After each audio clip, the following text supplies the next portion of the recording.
Governor, this is not the Food Network, okay? Let's get to the serious stuff. We got a question here. But, we've asked our listeners to call in, too, and I guess the questions all circle around the same item. What's your path, Governor? How do you become the nominee?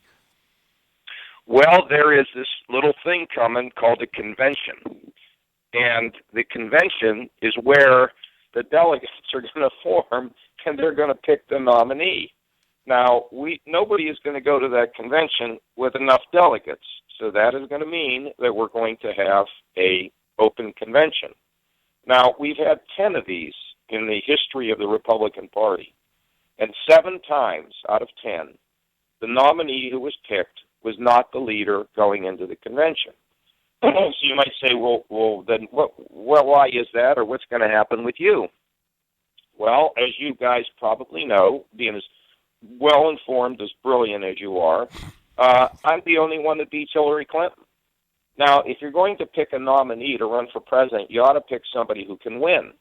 So whether it is this independent analysis of the Electoral College or whether it is all the polls that come out, I'm the one that wins and also the one that has the experience to get the job done.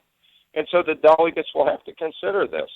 And the key for me is to accumulate delegates. And we hope we're going to get some in New York. I noticed that Ted Cruz now is spending $500,000 trashing me in New York. So, they're concerned. They all want me to get out, so it's just the 2 of them. The 2 guys that live on the dark side as opposed to me that thinks these problems all can be handled and solved and we can have a better America.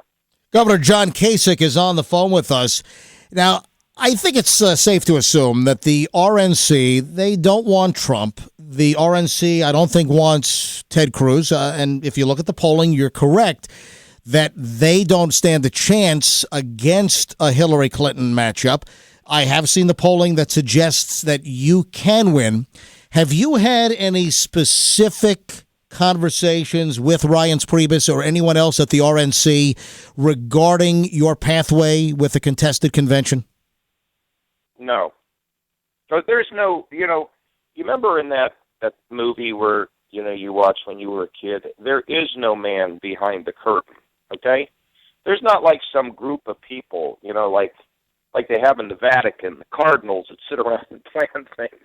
It just doesn't work that way in our party. There's no real central part to it. The way it works is, guys, it's interesting. When I decide to go out and run for president, first of all, I had to decide whether I could win all the way back. And secondly, I have to decide, okay, can I raise enough money, get people to believe in me enough that I have enough money to run my operation? And then you just go out.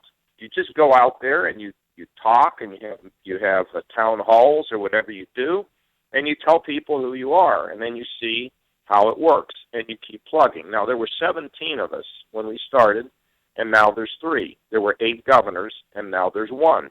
And so, now what do? I go around, I raise money, I do these town halls, which are, in some ways are almost like revivals. And now we're starting to get good crowds. And then, it's sort of like, I'll tell you what it's like. It's like a guy who's down in AAA, and he keeps throwing the ball 95 miles an hour. He just does his job. He's winning all these. He's down there. He's doing very well, but nobody ever knows who he is. And that's where I have been in most of this race, because I haven't been like throwing at somebody's head or throwing over the backstop or something. And now all of a sudden, when it's down to this few, I'm now starting to have people hear my message. And that's why we're doing better in New York and why we're doing better in Maryland and Connecticut. And so that's kind of what's happening. Hey,